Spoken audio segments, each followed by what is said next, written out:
एक मित्र ने लिखा है, ऐसा देखा गया है कि अच्छे सुखद प्रेमपूर्ण विवाह में भी विवाहेतर संबंध घट जाते हैं। ऐसे संबंध क्यों घटते हैं और उनके प्रति क्या दृष्टिकोण होना चाहिए?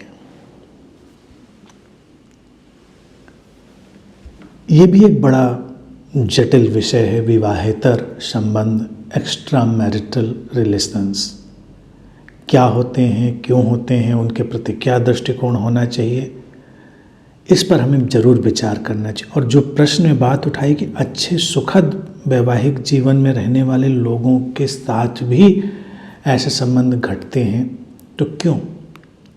आमतौर से तो मान्यता यही है कि व्यक्ति का अपना वैवाहिक जीवन ठीक नहीं है, इसलिए संबंध बाहर घटते हैं। लेकिन अनेकों ऐसे उदाहरण भी हैं कि अपना संबंध बिल्कुल ठीक है, फिर भी कहीं संबंध निर्मित हो जाते हैं, पैदा हो जाते हैं। मुझे लगता है समाज को इसके बारे में दृष्टि अपनी व्यापक करनी चाहिए और संबंधों को निंदा की दृष्टि से पहले तो देखना बंद करना चाहिए, तभी बात समझ में भी आएगी। संबंध है, विवाहेतर हो या विवाह के भीतर हो।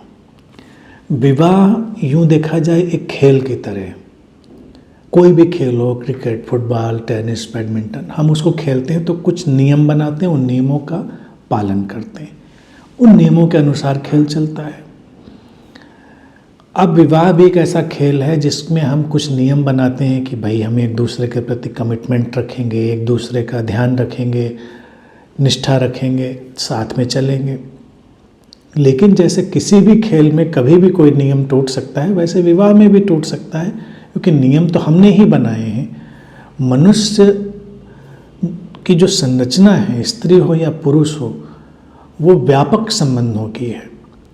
एक स्त्री एक पुरुष एक संबंध में बंधे ही रहें, ये बहुत नैसर्गिक नहीं है। हाँ, घट सकता है, घटता भी है, लेकिन उसका जितना दबाव डाला जाता है उतना ही उसके प्रति विरोध और प्रतिक्रिया भी इंसान के अंदर उठती है। संबंधों पर तो किसी का नियंत्रण नहीं है। कभी कभी तो कोई व्यक्ति अपनी काम वासना की तृप्ति के लिए या किसी और स्वार्थ सिद्धि के लिए भी ऐसे संबंधों की ओर बह जाता है, वो एक अलग विषय है। उसको अगर हम छोड़ भी दें तो जो प्रश्न में है कि स्वस्थ संबंधों में भी संबंध घट जाते हैं विवाहेतर, तो वो इसलिए क्योंकि संबंध घट सकते हैं।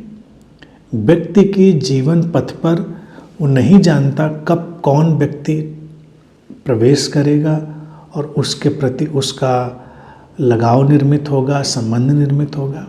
अब उसकी रेंज कुछ भी हो सकती है, वो विषय नहीं है कि संबंध किस तल तक गया। हम विवाह को इतना जटिल और इतना कट्टर बना के चलते हैं आमतौर से कि कोई बाहर स्त्री किसी पुरुष को देख ले, कोई पुरुष बाहर स्त्री को देख ले, बस इसी पे विवाह शुरू हो जाता है। लेकिन ये प्राकृतिक तो नहीं है ना। दोनों को अपने से विपरीत जो भी है व्यवस्था, उसके प्रति आकर्षित होने की सारे संभावनाएं तो खुली हुई हैं, स्त्री में भी पुरुष में भी। अब ये है, जब खेल के नियम को मानकर चलता है व्यक्ति, तो आकर्षण के बावजूद भी वो अपने को हटा लेता है कि कोई बात नहीं, कि ये हमको उधर नहीं जाना है, क्योंकि हमने ये चुनाव किया है, हमने इस व्यक्ति के साथ, इस स्त्री के साथ रहना चुना है, ये मान के चलता है। तो वहाँ तक खेल चलता है। लेकिन कभी इतना प्रबल कोई संबंध निर्मित हो जाता है, इतना शक्तिशाली, कि उससे बचना ही मुश्किल हो जाता है। खेल के नियम वहाँ पर लागू नहीं हो पाते, वो नियम टूट जाते हैं, क्योंकि ये भी मनुष्य की संभावना है और हमको इससे भी इनकार नहीं करना चाहिए। अब दृष्टिकोण क्या है? मैं समझता हूँ दृष्टिकोण ये, हालांकि वो लोग इससे सहमत हों न सहमत हों, ये उनकी समस्या है, लेकिन अगर हम थोड़ा ओपन माइंडेड, थोड़ा करुणापूर्ण ढंग से चीज़ को देखें तो विवाहित संबंध भी खराब नहीं होंगे। व्यक्ति झूठ नहीं बोलेगा। कई बार झूठ छुपाना, बहुत सारी ऐसी चीज़ें क्यों पैदा होती हैं? क्योंकि व्यक्ति को डर होता है कि इस बात के पता चलते ही क्या प्रतिक्रिया होगी, क्या झगड़ा झंझट होगा, किस तरह के सारे जो विषम परिस्थितियां हैं वो बनेंगी। लेकिन अगर दो विवाहित लोग आपस में बहुत निष्ठापूर्ण और प्रेमपूर्ण हैं तो मैं समझता हूँ वो अपने साथ ये बात भी शेयर कर सकते हैं कि किसी के प्रति किसी का कोई लगाव निर्मित हो रहा है। तो हम देख सकते हैं कभी कभी वो क्षणभंगुर होता है, आया और गया, कभी दूर तक गहराई तक जा सकता है। और दो संबंध कभी एक जैसे नहीं होते, यानी कि अगर एक व्यक्ति और दो व्यक्तियों का संबंध है, यानी अगर विवाह में देखें एक स्त्री और एक पुरुष का, तो वैसा ही दूसरा संबंध नहीं बनेगा, क्योंकि कभी दो संबंध एक जैसे नहीं होते। हम लेकिन उनको मानते हैं कि वो एक ही जैसे हैं, इससे टकरा जाते हैं। अगर हम उनको स्वीकार करने की स्थिति में हों, इतना मानसिक विकास हो हमारा, तो जो खेल के नियम के अंतर्गत संबंध है अर्थात विवाह, वो भी नहीं टूटेगा और दूसरा संबंध भी जो है वो अपने ढंग से स्वस्थ और सुंदर ढंग से बना रह सकता है। कभी कभी वो एक शुद्ध मित्रता के रूप में हो सकता है, कभी वो एक मार्गदर्शक के रूप में हो सकता है, किसी के जीवन में किसी का प्रवेश हो जाए, बहुत सारे कारण हो सकते हैं। लेकिन हम इतनी कट्टरता बना लेते हैं कि उसमें तनिक भी गुंजाइश नहीं छोड़ते, तब फिर झूठ आता है, फिर बहुत सारी चीज़ें छुपाने की बातें आती हैं और उसमें जटिलता बढ़ती चली जाती है।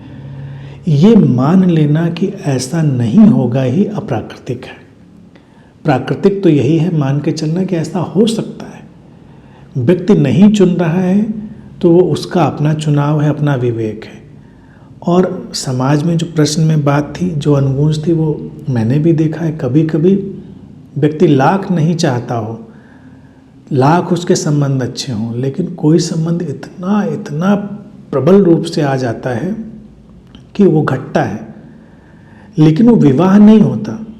विवाहेतर संबंधों में लोग मानते हैं कि वैसा ही संबंध आगे विकसित होगा, वैसा नहीं होता, वो कुछ और है, वो कोई नई घटना है, वो नया स्वरूप है, नया ढंग है संबंध का।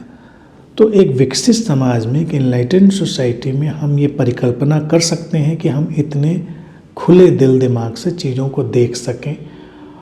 और ऐसा तो दुर्लभ, रेयर इवेंट्स में होता है कि कभी कोई संबंध बिल्कुल विवाह के स्तर तक आगे चला जाए जब कोई दूसरे को छोड़ देना चाहे।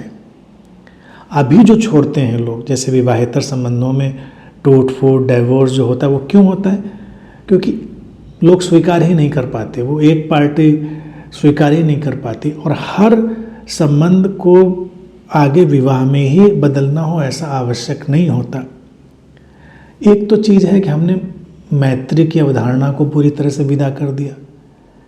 विवाहित स्त्री और पुरुष, उनके जीवन में हम विपरीत लिंग की, जो अपोजिट सेक्स है, उसकी मित्रता की अवधारणा को जगह ही नहीं देते। कितनी विचित्र सी बात है। यानी कि किसी स्त्री के जीवन में कोई पुरुष मित्र, किसी पुरुष के जीवन में कोई स्त्री मित्र क्या नहीं हो सकती? हो सकती है। क्या मित्र से ज़्यादा नहीं हो सकती? बिल्कुल हो सकते हैं। क्या वो प्रेमी या प्रेयसी के रूप में नहीं हो सकती? हो सकते हैं। अब हम क्या जाने कौन किस स्तर तक जाएगा, लेकिन कम से कम हम मैत्री को तो स्वीकार करें, एक सहज स्वस्थ मैत्री को। तो कई बार बहुत ज़्यादा मामलों में तो केवल एक मैत्री की ही चाह होती है। कुछ मामले ऐसे भी हो सकते हैं जहाँ वो मैत्री से आगे प्रेमी प्रेयसी में बदलने की बात आ जाए, तो फिर उस समय उस ढंग से भी उनको स्वागतपूर्वक स्वस्थ ढंग से देखा जा सकता है। और संबंध का अर्थ यही है कि लोग स्वस्थ ढंग से प्रसन्न होकर एक दूसरे के कल्याण की कामना के साथ आगे चल सकें।